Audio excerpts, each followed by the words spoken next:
Hi, this is Jeff Lesher with What's the Point? And this week's point has to do with whether or not you are in a position to hire a candidate for a role in your organization confidently, even if they are the only candidate that you see.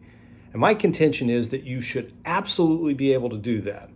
And in order to be able to do that, you have to define the critical criteria, you have to vet them, and then you can make that decision even if you only see one person. Now, my thinking about this was inspired by two things. One, a client telling me that they had to always see multiple candidates to know if they were making the right choice.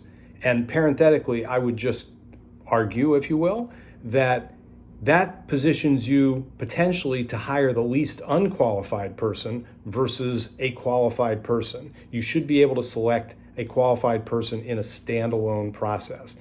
And the second thing that sparked my thinking about this is the famous Supreme Court decision involving obscenity, as it happens, but with a decision written by Justice Potter Stewart, in which he said regarding obscenity in this specific case, "I'll know it when I see it."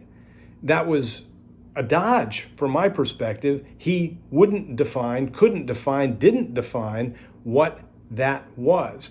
You, as somebody representing specific roles in your specific organization, have to be able to define the criteria for what makes people successful and what is required in the role. You have to be able to share those criteria. You need to be able to ask effective open-ended questions, provide inquiry and dimension to those criteria. You should be able to test to them. You should be able to require work-relevant demonstrations of those skills, as should anyone and everyone else involved in the process, and then have a conversation about how somebody's demonstrated skills match up with the minimum level of requirement in those areas, and whether or not you, A, should make an offer, and B, how you will support their success starting from the very beginning. So when you have the criteria, you have the skills to assess them, you then have the confidence to consistently and effectively make those choices, even when, and I would offer especially when, you only talk to one candidate.